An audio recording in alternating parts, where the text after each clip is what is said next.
you know, Burkina Faso is obviously a very important chunk of what we're going to be covering, particularly because Ibrahim Traoré is not necessarily an anomaly. We've had other militaries and military leaders in Africa, but what he's doing is really paramount. One of the things he allegedly is doing is creating an African Defense League. In addition, he has a anti-corruption force that apparently is working really, really well. So I wanted to, call the professor and see what exactly is it that's causing this to work so well and why, right? So let's go ahead on and call the professor real quick and hopefully get him on the line. Make sure y'all can hear. All right, so it's not picking up that way. Let me call him FaceTime audio.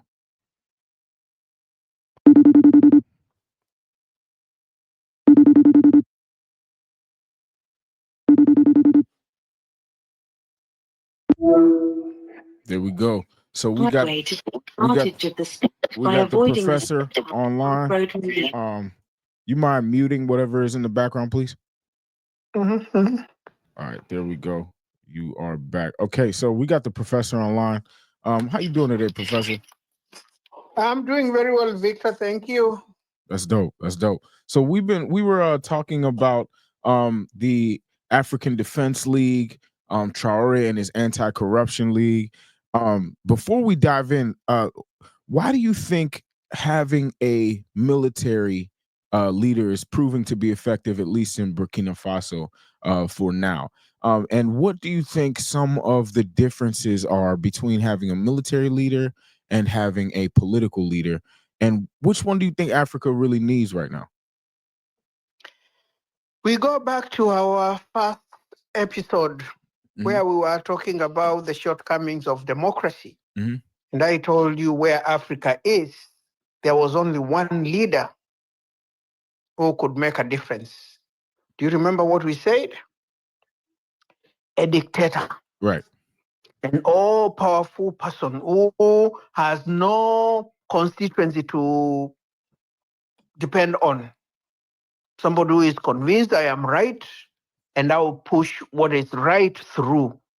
Whether I'm opposed by everybody or I'm supported by one person, I'll push it through. A military person is capable of doing that. So if you are trying to see the difference between Traore and most of African leaders, the reasoning is that probably he knows what needs to be done and he has the power to do it because he's a military guy. He has the bigger gun than any other person. He can order somebody put in prison. He can order somebody be executed without those extreme measures where corruption is and the cartels in Africa are. There is no other way. Imprison them sometimes. And he's actually reinstituted the death penalty. He's reinstituted the death penalty. So that is what I was about to say. I'm not for the death penalty, but I can understand why it can be used or it should be used. Yes, especially in and obviously this can be a slippery slope, right? But especially in regards to national traders, it sets precedents, right? It sets a precedence, and that's something that the West was very keen on keeping, is that espionage is punishable by life in prison at the very minimum, right? At the very minimum, and violating the Espionage Act is imprisonable by life at the minimum. I would go for something. I would go for something that is more dramatic but less fatal. The hand that steals, the person tells us which hand stole.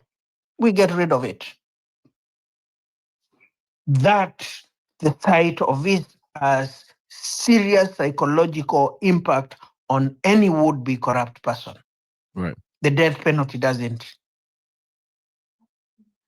Right. The person is not there to set a good example or to be a good example to the others.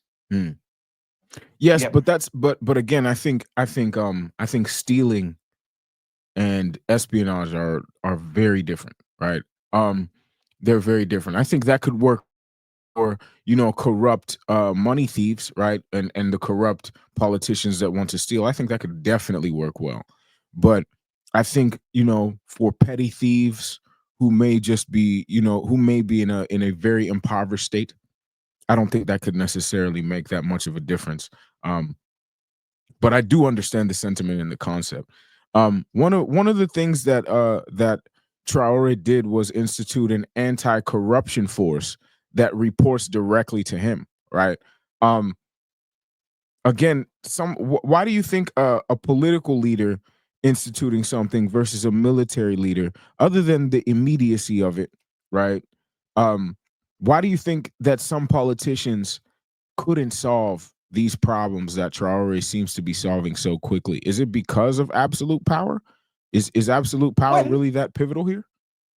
it's exactly the same thing because but it will have its own limitation. Because remember, at the end of the day, we need an institution that goes way past the person. But look at the institutions and the way they have functioned. Nigeria as a quote unquote strong anti corruption agency. In fact, I've met one of its anti corruption leaders. Kenya has a strong institution that is meant to curb corruption. But they all have their weaknesses because they are led by the corrupt. They answer to the corrupt. In fact, they answer to the kingpins of the corrupt, of corruption in their countries. Hmm. So they have limitations. Unless corruption is dealt with from the top by the top man who must be squeaky clean, it cannot be done otherwise.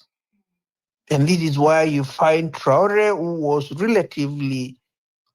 is relatively a young fellow, who was relatively junior in the military, had not been infected by the disease, in fact, the epidemic of corruption. He is capable of doing it, but it will still be limited because unless we can institutionalize it, Mm. he will reach a place where the corrupt now will be in his inner circle. What will he do with it? Right, right. That was one of the major things that I was reading was that people who were loyal to the last regime are now still under his command, and some of them have a bad taste in their mouth, and they also don't like the fact that they have to answer to a junior, right? And Yep. that's very understandable for somebody who has worked their life in the military to not want to take orders from quote unquote some kid, right? Um, Exactly. and that's quite understandable. How do you think someone like Traore should manage relationships as such? He should borrow a leaf from Kagame. Kagame seems to have relatively survived, Hmm. and he seems to be running a government that is clean as a political government can be. Hmm. So he can learn a few things from Kagame. Okay, okay. So Kagame would be a good example. All right, that's actually not bad. Um, One of the things that is developing is his creation of an African Defense League. Before we dive into what that should possibly entail, do you think it's too early for that? Well, it will always be too early for that, but in a different sense from what you are thinking. What is he trying? What problem is he trying to solve? What mischief is he trying to address with that? Mm. Does Africa have an external threat for which that is the response? Or does Africa have an internal problem for which that is the response? Because something like that must be a solution to A very a very tangible problem. important and urgent security issue. Mm. But what is that security issue? Because whether it is too early or it is not too early, or whether it is good or it is not good, it will be dependent on what he's trying to address. That is what I'm trying to establish. Is he addressing an external threat? Is he addressing an internal threat? Wow. What Wow. is he trying to achieve? And that's a good question, because the more I looked at that move, right, and again, this move is somewhat speculative, because Traore does a good job at keeping his moves close to the chest until they're done. And that's another thing that I think is very is very good on him. I am yet to see, certain negative aspects, and maybe that's just because his reign is too early.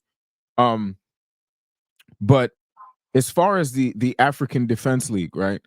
I think it might be a bit too early, simply because that question that overarching question for this entire season has been, um, is it better to go from 70% to 40, or from 20% to 40, right? But either way, if we are going to be at 40, some countries are not going to be happy about it, and some countries are going to be very happy about it. Um, and an African Defense League means that you are now juggling foreign interests in a way that it's very hard to track, right? Because America has or Kenya has their own ties to America, to Israel, to so many different foreign nations, to Britain, right? Um, and is a strategic place that is needed for Western countries. Like the port of Mombasa is a seriously strategic place. How can you create an African Defense League that includes a Kenya and a Burkina Faso or Mali, when their interests, their points in state capacity, so many things are vastly different? They're also so far apart that their ability to help each other outside of economically at this point in time may not be strategic for either of them, right? So I'm just looking at the tangibles with Africa, and I think the Sahel states and West Africa could be a much more biteable size piece for an African Defense League to begin than in East Africa, because I just think geographically it makes more sense, as well as um developmentally it makes more sense. I think they have a lot they could learn from a place like Nigeria, right? Do you know we already have a West African defense force? It's called the ECOMOG. The ECOMOG. Yeah, the economic the ECOWAS, the regional ECOWAS, yeah, body. yeah, no, ECOWAS I know. Hmm. has a defense unit called the ECOMOG, and Okay. it has been quite effective in checking military coups in the region. Hmm. And that is why you find one every time there's a military coup, the first thing that happens is that the country is kicked out of the ECOWAS, because its coups are not meant to take place. But that ECOWAS, are they trying to keep coups from taking place because the political leaders that are involved already have positive ties with Western influence? You see, no, you see, Hmm. the African Union took over from the Organization of African Unity. Hmm. One of the cardinal rules of the Organization of African Unity was the principle called the principle of non-interference in other countries' internal affairs, meaning that when a coup took place, another country couldn't intervene, because the OAU, being members of the OAU, were prevented from doing it. But when they were moving from that now to a new treaty, a new ethos, the principle of non-interference was not transferred to the AU. Mm. And as a result of this, the economic blocs, which were establishing their military units to defend their territories, embedded in it, and this one was particularly so for the ECOWAS, that whenever coups were taking place, the ECOMOG would send soldiers to ensure that they didn't succeed. and they intervened in Liberia. They prevented a coup, and I think there's another country they also prevented a coup. So now this is the new principle that we can prevent these coups from taking place. So you see, Traore is taking place is against the grain, and it is against the existing infrastructure, security infrastructure, the ECOMOG. Hmm. So you see now what he's trying to establish is already something that is in existence in a different way, but for different reasons. And because he's an outlier, he is not even likely to get support from his backyard. Even if he ends up doing extremely well, do you don't think they might change their mind? No, Wow. And why is that? because you see, 85% of African countries are still under civilian rule. Right. If if a military junta succeeds, what do you think the message is? Get rid of all these corrupt civilian Politicians. rules. Right, right, right, But right, right. Get rid of the politicians. exactly, Mm. who do you think will accept that? So even for the African leaders, it is to their interest to ensure that Traore doesn't succeed. Because he's making them However look bad. much, He's making them look real bad. exactly. Wow. Wow. So you actually think that that he's more likely to be sabotaged than he is to be helped? If he is to succeed, he will be assassinated. Wow. They did that with Samora Machel. Samora Machel. Yes, of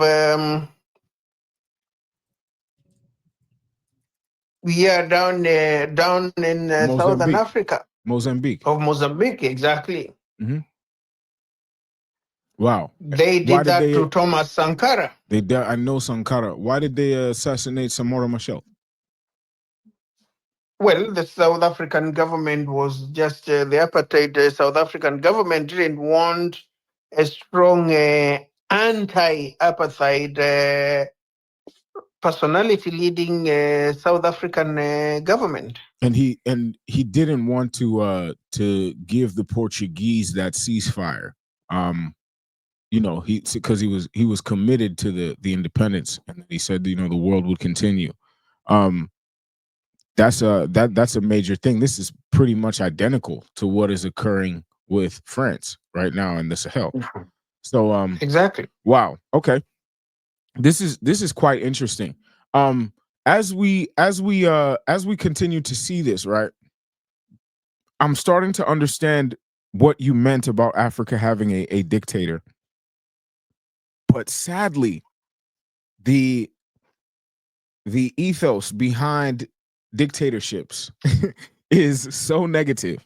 How can we get people to see the positives of dictatorship and the negatives of democracy? Um because in so many ways dictatorship has worked, right? It has worked, especially in countries that are not Western.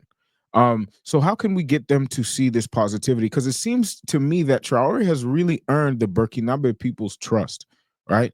And that is something that is almost unheard of in Africa. And maybe that could be because of, you know, citizen-led media, or, you know, decentralized media, and so now we get better coverage of this.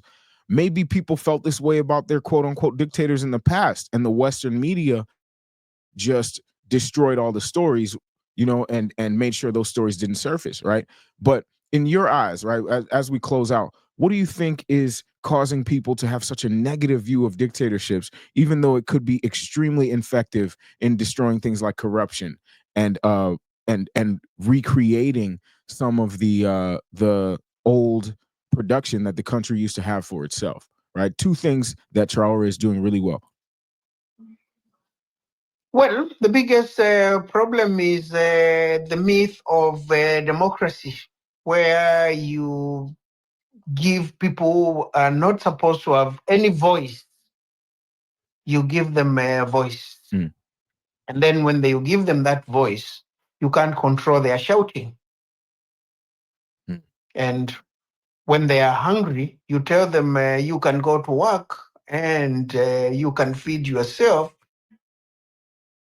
And they keep on telling you they are hungry and they want you to feed them.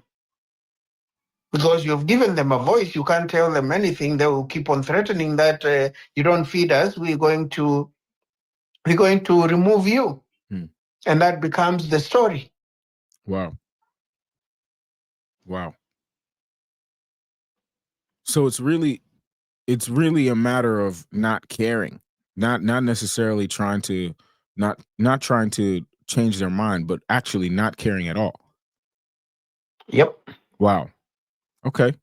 I'm willing to take that, man. I'm willing to take that. There's a lot to chew on this, man. I hope to continue, going down this development. The Traore story this is going to be a nice long term story, hopefully, as we watch it develop. But please email questions for the professor, and we'll be sure to continue this series. And thank you guys for watching, Professor, as usual. Thank you, Professor Pops, for pulling up on us and this Diasporas Media. Like, comment, subscribe, and continue your interaction. Thank you so much. Okay.